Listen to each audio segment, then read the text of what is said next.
Jason calls us in, and he says, "Listen, I've had a couple of conversations with a couple of different people that are on their way back down, and base camp is most likely off the itinerary."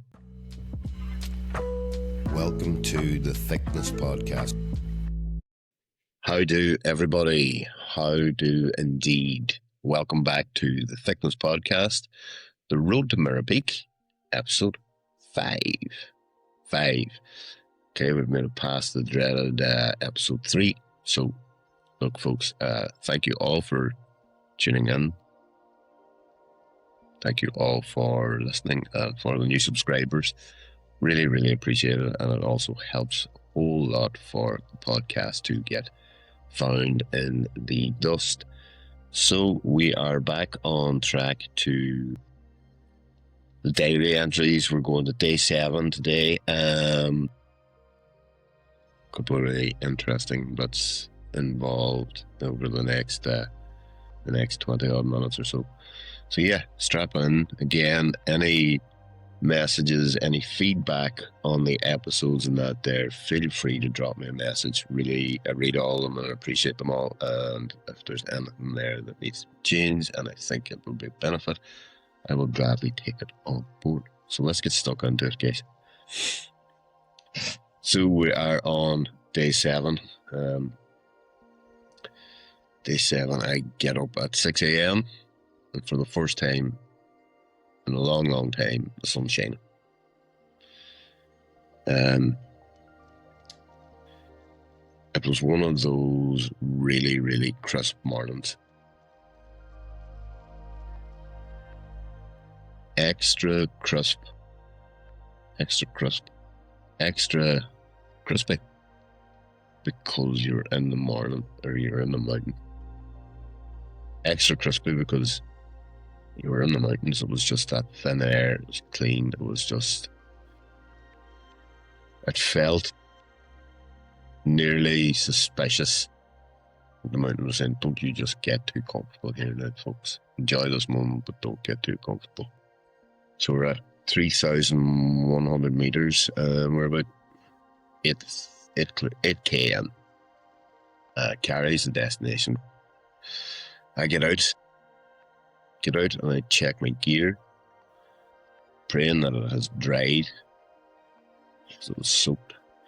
But it has, so, already off to a good start. Breakfast is supposed to be pancakes, but we get 2 eggs and coffee. So that was a standard enough wee bait and switch, but I wasn't complaining. At all. The eggs and the coffee would do me rightly. Leslie Ann took the stretch this morning. We move into breath work, big inhales, long exhales, trying to get the oxygen into the body, because you're finding the altitude already at this stage. We set off 9:45. We're dressed for the cold, but no rain gear today, and that is a real bonus for everybody. A real, real bonus, not to throw on the old wet gear. So about an hour in, we come to another river crossing. Fairly wide gap, but didn't look too deep or anything like that there. I misjudge it. And I slip. My left foot goes down to probably midway up my shin, and I feel a bit of a sharp ting. If you hear that crack there, that is said ankle. Yeah, I knew straight away. It's just a side sprain. That's what I'm telling myself. You're okay. You're fine. Get out of the water. Carry on. You'll be fine. But I remember thinking, fantastic. Because, of course, who else would have happened to only myself? Continue on for a wee bit, and we turn a corner up into a wee bit of a forest. And I hunker over on my walking sticks, and Liz says to me, "Are you okay?" And I says, "Yeah, I think I'm after spraining my ankle there on that river crossing." Took a bit of a painkiller, and I said it to Jason. Just wanted to make him aware of it more than anything. It wasn't, oh God, I'm after doing this. I was like, look, I'm after spraining my ankle. I'll taper up now at the next stop, and all will be fine. Like he said something like, "Yeah, look, I'm sure it's not the first time you sprained your ankle." Anyway, lunch was at the tea house, and we get ciabatta and fried eggs. Ankle's sore, but it's like, it's nothing out of the way. Some of the team are having a tough day today, other than ankle sprains. Finding it difficult and struggling a wee bit with the pace. So I decide I'll go to the back, take the pressure off anybody that's feeling that they're left behind or they're slowing everybody down. So I decide, happy enough, go to the back. The scenery today is unbelievable. The clouds are parting. We're getting to sort of see the mountain ranges above us, and they are towering. There's rivers gushing all around us again. It's just constant. The senses are being bit the whole time with visuals and just the smells and the sounds.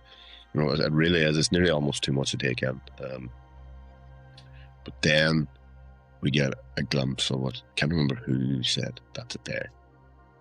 And we all look through. It's looking through branches of trees, and you can just see it. It's Mera Peak. Or, holy shit, is what I said.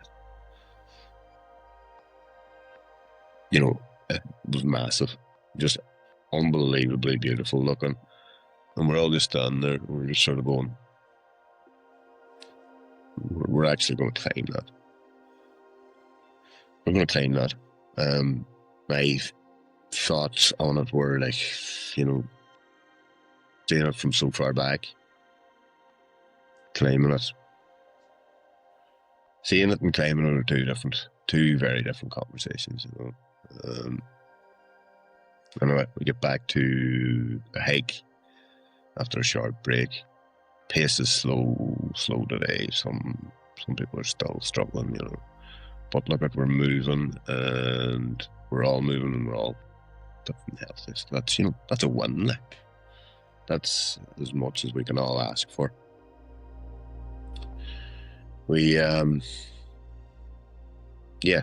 So we reached the accommodation for the night. For the first time, there's yak steak on the menu. So I go, do you know what? Yak steak it is. Can't be too bad. And do you know what? It wasn't. Yeah, it was a bit tough, but by God, it was delicious. Really, really. It was just all I could picture was just a nice bit of sirloin, just some pepper sauce and some peas and chips, and I was happy. Pictured that in my head. Today's victory for me was that there was no leeches. I made it through a full day without getting bit and having no blood loss.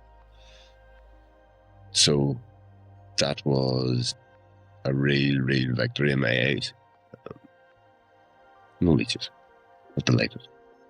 I had more problems though. I had the Garmin watch died, the GoPro died, and all my battery packs were completely shut out. So we, in the tea house, it's like you can pay for your charging, but there was that amount of people staying there. They were charging. They could only take so many things. So I think I got my battery pack and the GoPro charged, and I was happy with that. But then the text messages just started flooding in, phones started beeping and that there. A huge storm had hit Everest, and of course we had no reception out there, so we had no clue. Huge amount of snow had dropped, and there was a heap of people stuck on Everest and stuck at base camp and that. I was getting loads of texts, people wondering, was I safe? Was I okay? Is it you? Are you there? Where are you? And we were, you know what, we were nowhere near. Thankfully. The weather was shit, but, you know, we were grand. I get a phone call from home, and it was, you know, it was lovely to talk. Emotional, but lovely. You know, I'm missing everybody back at home so much. You know, and we cry outside to myself and compose myself and get back in for the chat. Got a text then from Mary, and she was saying that she was doing good in the hospital. She got a few stitches and that there, and she was in good spirits, which was great to hear. Yeah, I was feeling a wee bit shit, and then, as it said to me, you know, remember earlier on, since we were standing higher than the helicopters could go, so, you know, it gave me a wee bit of perspective on everything. Yeah, so that night then, back into the room, I took the boots off, and my ankle had ballooned massive. It was really sore, so back on the painkillers, strap it up and into the sleeping bag, wrapped up and off to sleep.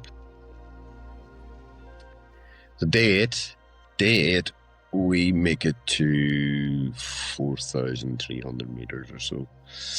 I get up at 6 a.m. My ankle was absolutely killing me. I slept very little with it. It was just, you know, the weight of the sleeping bag and everyone else on top of the fuck was absolutely just a sharp pain every time.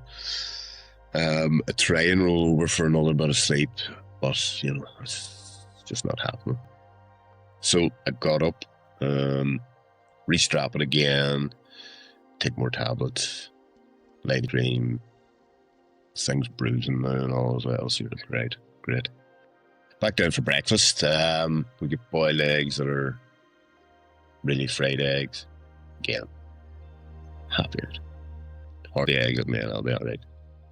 Nobody's questioning it anymore, you know. So if you order something and something else comes, you just eat it. Just glad of good, decent food.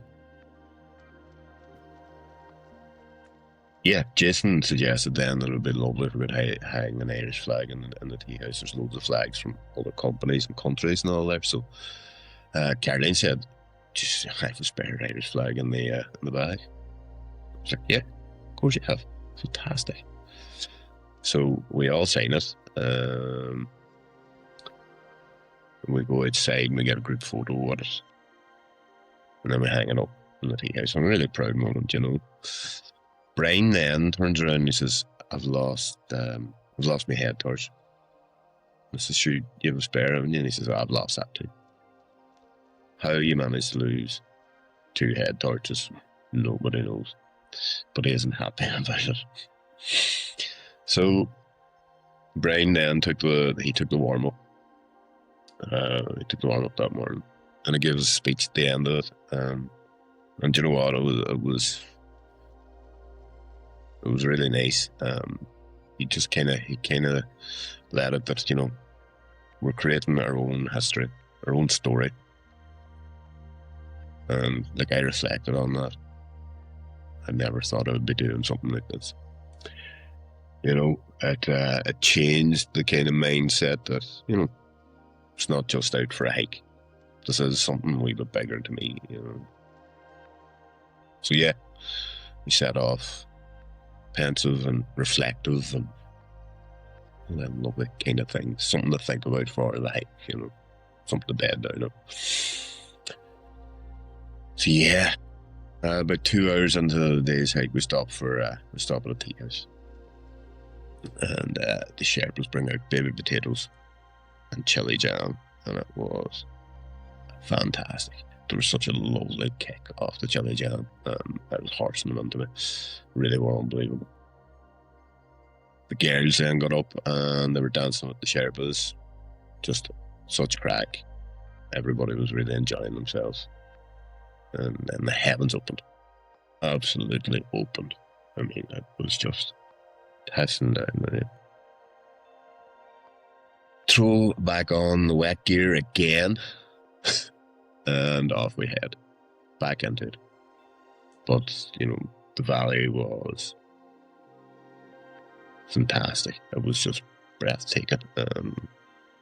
Walking alongside this massive big river, the Whitewater, just raging around us, and just big stone mountains each side, and loads of things.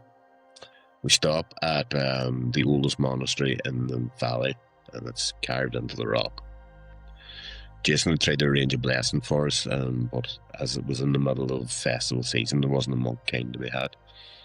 So we get a bit of a blessing from our lead Sherpa.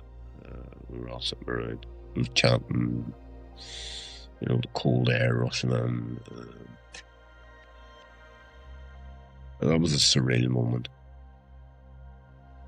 It was just one of them things that you dig in and you try to just burn it into memory, because it's one of those moments that you can't script it or manufacture it. It was one of them moments. There's a donation box, and you could donate into it, obviously, and write a wee prayer. There's donated and asked for the rain to stop, and we walk outside, and literally it just stopped. Everybody laughed. You just could not write it. So we continue on. That was a sluggish trek that day. I don't know whether it was just that we were wet and that the rain had stopped, but it was a hard push. We reached the tea house for the evening at about 3:30. First clip of snow. I had chips again. We were nice and early, so fresh chips, lovely.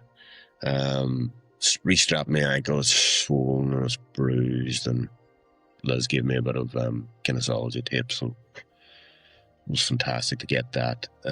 She's in a bit of pain, so I said, look, I have Nurofen here. You're have to give me a roll of tape. Let's just take clap of them. To me, it was a fair exchange. And then Jason calls us in, and he says, listen, I've had a couple of conversations with a couple of different people that are on their way back down, and base camp is most likely off the itinerary. A, it's too cold. B, it is under snow. And we're like, under snow? He says, yeah, it is literally snowed under. There's no base camp at the moment. So the plan changes. We have an extra rest day in Kerry, and then straight to high camp and summit that night. It was a heavy enough moment. The rest is needed, and to miss out on a bit of a night's rest and a push is hard to take. That evening I ordered yak steak. Again, really good. This is the highest elevation I've ever slept at. So that, taking all those wee moments. No headphones with me, and Liz gives me her set, and I threw on Jeff Buckley's Grace because I had it downloaded before I left, and it was fantastic. Watched the documentary the week before we left, so Jeff was in my head. I was sitting there, it was like looking out the window, Jeff Buckley in my ears, fire on. The company was good, the crack was good. It was fairly surreal, when you took it all in. So there was fairly heavy snow forecast for that night as well. So everybody was back in bed, and we were all tucked up, and lights were out by 9 o'clock, I think. Rest again was really needed, really, really needed. So on to day 9. On day 9, I think we reached 4,900 meters. I had my worst sleep. My worst sleep of the whole thing. that need. Garmin said 5.5 hours sleep. Garmin is lying, as far as I'm concerned. I was nowhere near it. I'd say if I'd got 2 or 3 hours, I would have been very happy with that. I got up before everybody else because I was just fed up lying in the bed, and I wandered down through the Sherpa village. As the sun was coming up, it was just unbelievable light hitting the mountains. That golden yellow light, it was unreal. There's a couple of dogs running around the place. They came over, had a bit of a play with them, kind of felt a wee bit normal, if there's such thing. We head off that morning after breakfast and all that there, and we're breaking trail. We're breaking, ice and snow for the first time on the hike, which is just that crunch underfoot. Every step we took, just had that crunch underfoot of your boots, and that, and it was just unreal. There's a big glacier lake off to the left of the trail, and Jason says we're going to take over there and get a few pictures. I'll throw a picture up here into this because it's really worth seeing. My words won't do it any justice. It was the bluest thing I've ever seen. It's just fantastic. We break there, we plough on.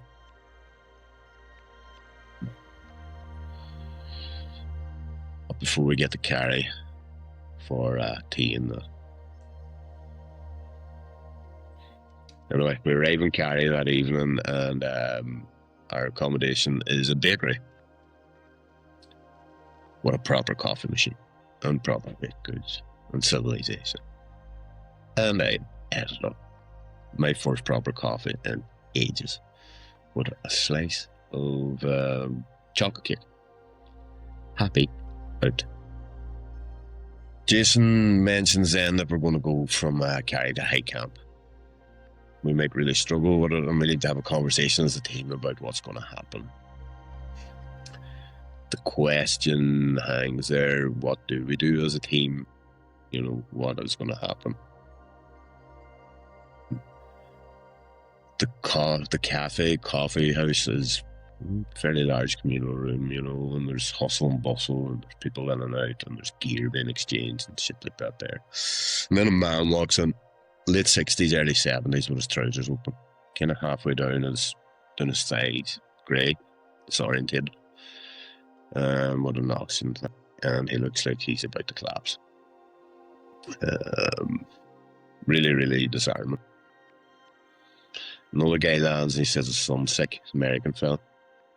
They made it to 6,100 meters or so, and then they had to turn back to think that the son was a virus. There's a really high heart rate in that there.